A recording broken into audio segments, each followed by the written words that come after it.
2시간 전에 마감한 트레이더가 생생하게 전하는 글로벌 마켓 리뷰 델타원입니다. 이 멘트 식상하신가요? 조금만 기다리세요. 딱 3년 채우고 그만하겠습니다. 얼마 안 남았어요.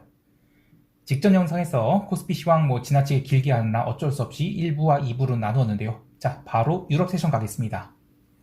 유럽 증시는 현물 기준 소폭 갭 상승 출발한 뒤 초반 1시간 동안은 신고가 부근인지라 차익 실현성 매도가 나오면서 눌렸습니다.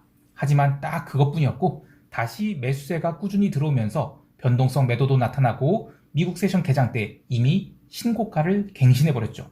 이렇게 해서 유럽 증시는 YTD 수익률을 모두 회복해버렸는데요. 유럽이 YTD 수익률 14%가 넘어요. 이번에 유럽 위기 때 조정을 받았다 하더라도 절반 정도만 반납하고 재차 상승 전환을 한 것이죠. 또 하나 유럽 증시 상승에 대해서 봐야 될 것은 오늘 유로존 뱅킹 섹터는 거의 오르지 못했어요. 한번 차트를 보실까요? 요게 요거군요. 네. 뱅킹 섹터 인덱스는 그냥 제자리에서 기었어요. 빠지지만 않았을 뿐. 그런데 유로스탁스 50 지수는 그냥 시초가부터 계속 올랐습니다. 그래서 종가 고가로 끝나서 역사상 신고가를 역사상이 아니라 YTD 수익률을 신고가를 쳤죠. 그래서 저는 이게 시장이 은행 관련 이슈에 대해서 둔감해지고 있다 이렇게 보고 있어요. 자, 그럼 대체 어떤 섹터가 시장을 당겼는가를 생각해 보면 이 차트를 보시죠. 요거죠. 요거를 보면 이제 하얀색은 이 시클리컬 업종이에요. 유로스탁스에. 그리고 요거는 그로스 성장주입니다. 그래서 성장주랑 시클리컬들이 시장을 견인했다라고 보고 있어요. 상대적으로 유럽 스탁스 지수는 못 올랐고, 그리고 뱅킹 섹터에 바닥을 기고 있죠. 그래서 지금 시장을 갱신한 거를 신고가를 갱신하고 있는 동인이 성장주랑 시클리컬인데 이런 생각할 수가 있어요. 22인사들 크레딧 스위스 이슈 터지고 이번에 도이치뱅크다 이렇게 언론이 난리치고 있는 상황에서 라가르드나 다른 위원들도 모두 야, 그런 거는 마이너한 이슈다. 물가 계속 때려잡을 거야. 이렇게 외치고 있는데 오늘 이 채권 시장 흐름을 보면 이 모든 것에 앞서 지금은 수급이 우선이다 라는 것을 알 수 있어요. 오늘 유로존 소비자 물가지수 MOM으로 전월 대비 0.9% 증가, 그리고 코어 CPI도 1.2%나 증가를 했어요. 그런데 채권 시장은 YOY로는 6.9%로 기고 효과가 있어갖고 물가 꺾인 거 아니냐 이러면서 채권 시장이 튀었습니다.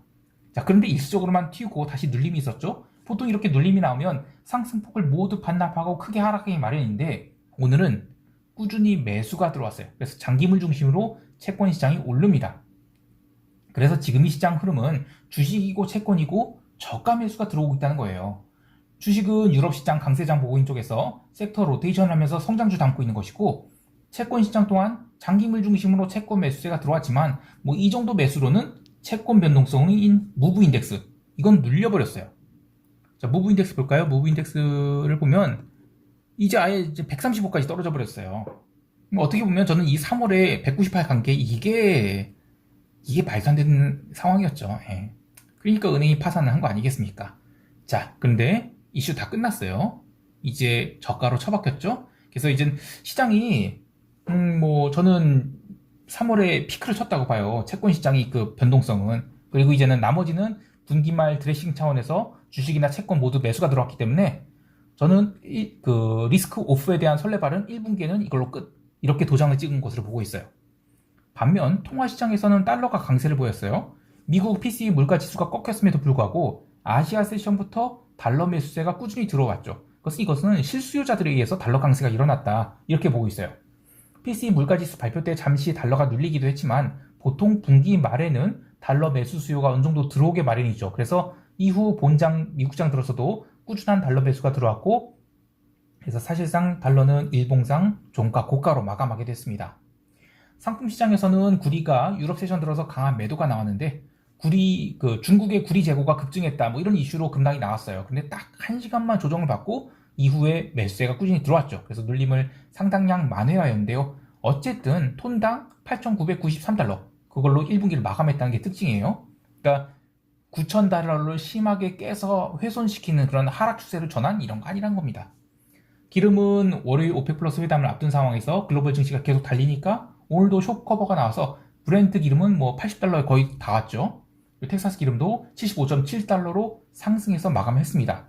이 별다른 이벤트도 없는 상황에서 더 이상 숏돌이들이 힘을 쓰지 못하고 있는 것은 2분기에도 시장이 생각보다 리스크 온이 지속될 수 있음을 기대하게 합니다. 이제 미국 세션으로 넘어갈게요. 오늘 미국 지수 선물을 보고 계셨던 분들은 약간 이상하다라는 생각을 했을 것 같아요.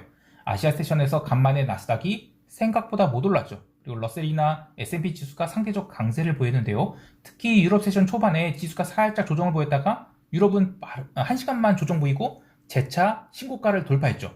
그러면서 상승할 때 나스닥 선물은 거의 오르지 못했어요. 근데 이거는 중국이 이 마이크론 테크놀로지 칩에 대한 사이버 보안을 점검하겠다는 뉴스 때문인데 사실 이거 좀 목리 부리는 거죠. 미국이 그런 식으로 한다? 그래, 나도 그럼 목리 부려볼게. 이런 건데, 그러면서 이제 프리마켓에서 마이크론이 계속 매도 압력을 받고 있었죠. 그래서 4% 넘게 하락을 했는데, 그게 이유라고 보지만, 모든 것에는 수급이 우선하죠. 본장 개장 1시간 전, 유럽에서 상대적으로 덜 못 가던 미국 지수 선물은 PC 물가 지수가 꺾인 것으로 나오자 강력한 상승이 나오기 시작해요. 특히, 러셀과 다우가 강세를 보이기 시작했어요. 이후에 본장 개장하자 러셀은 아주 강력한 숏 커버가 들어오기 시작하면서 유럽 마감때까지 사실상 거의 쉬지도 않고 2시간 동안 2%의 급등이 나오게 되는데요. 이후에는 제법 지루한 조정을 보였지만 그래도 장마감 30분 남겨놓고는 숏 커버가 이어지면서 지수를 강한 양봉으로 마감시키게 됩니다. 나스닥 구성 종목 또한 마이크론만 쳐맞았을 뿐 인덱스 전체는 1분기 말을 맞이해서 닥치고 현물 매수가 들어오기 시작했는데요. 유럽이 이미 미국 세션 개장 전 신고가를 치고 있었죠. 그런 상황에서 이 포트폴리오 매니저들이 주식을 언더웨이트하고 있다? 쫄릴 수밖에 없는 거예요.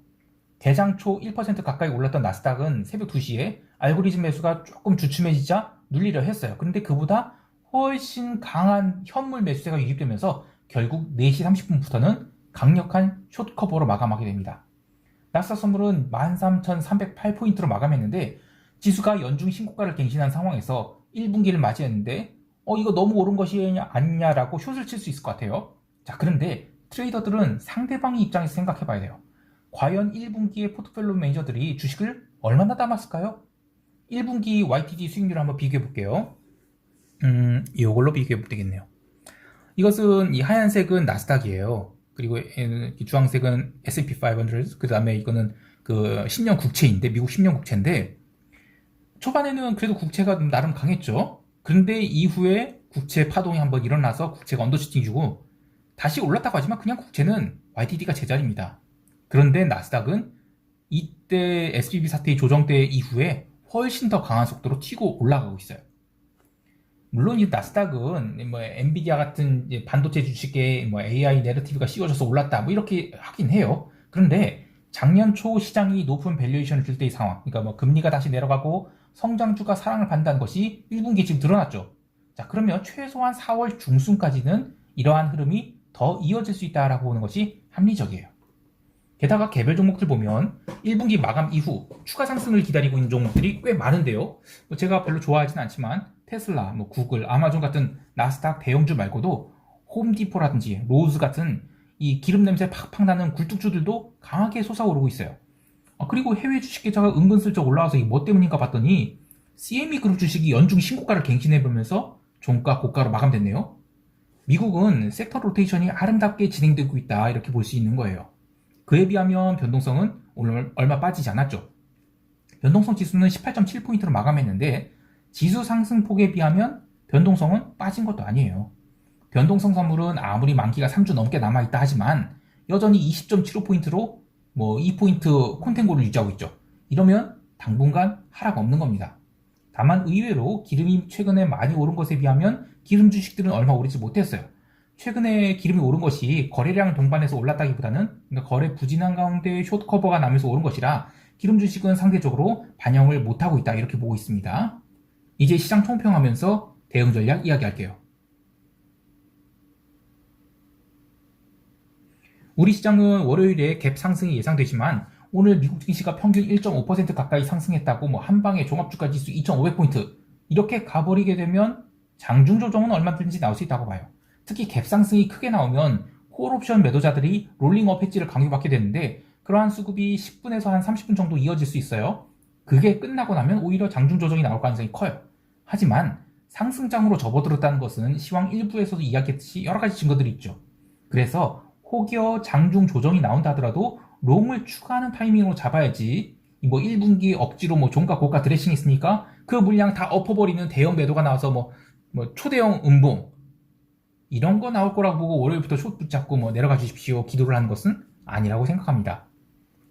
최소한 주 초에는 강세가 지속되다가 주 후반 들어서 기간 조정으로 접어들든지 아니면 주 초에 조정이 나온다 하더라도 주 후반 들어서 회복을 하는 것을 보고 대응하는 것이 유리하다고 보는데요. 다만 이제 변동성이 워낙 낮은 상태인지라 장중에 시세가 발생했을 때 그 시세를 놓친다면 나머지 시간 동안은 뭐 따주기 흐름에 당할 수 있죠. 그래서 한 방향만 놓고 익스포저를 늘릴 것인지 줄일 것인지만 고민하는 것이 좋습니다. 당연히 지금은 매수와 청산을 반복하는 것이 좋고 물려도 매수라는 것입니다. 영상을 꾸준히 보신 분들은 제가 3월 21일부터 트레이더의 조변석계는 죄가 아니다 라는 영상을 올리면서 강력한 롱을 콜하기 시작했다는 것을 확인하실 수 있는데요. 그날 엄청난 악플레이 시달렸는데 델방꿀들 20년차 파생 트레이더를 뭐 오징어 다리, 핫초코 이렇게 보면 안 되죠. 빙다리 아빠지 패러디입니다. 자, 그 뒤로 제가 계속 롱을 끌고 왔고 단기 목표가는 325선이라고 하지만 저는 그 다리에 뭐 도달한다 하더라도 숏으로 전환할 생각 전혀 없습니다. 오버슈팅이 나오면 추가 수익을 얻을 수 있도록 콜 포지션 때에서는 대비 레이쇼 계속 유지하고 있습니다. 물론 분기 초에는 포지션 리밸런싱 관련해서 오버슈팅 또는 언더슈팅이 나올 수 있어요. 근데 장중에 매도가 쏟아진다 하더라도 그걸 하락이라고 생각해서 포지션을 숏으로 돌리거나 그러지 마시고 조금 눌리는 것은 뭐 그냥 넘어가시고 제법 센 조정이 나왔을 때는 오히려 롱을 늘리는 기회로 삼는 것이 좋은데요. 시장이 추세적 매도로 전환되려면 물량 소화 과정이 필요해요. 최소 1주에서 저는 2주 정도 고가에서 움직인 뒤에 더 이상 못 올라간다. 그러면 조정이 나온다. 이렇게 보는 것이 좋겠어요. 해외 시장에 대해서도 마찬가지입니다. 1780에 잡은 러셀 롱 포지션 계속 유지 중이고 분기 말이라 따로 거래는 하지 않았지만 4월 둘째 날부터는 포지션을 조금씩 쌓아가 볼 계획이에요. 4월에 어떤 흐름이 나올지는 더 지켜봐야 되겠지만 기본적으로는 리스크 온이 흐름이 좀 더 이어질 것으로 보고 대응하도록 하겠습니다.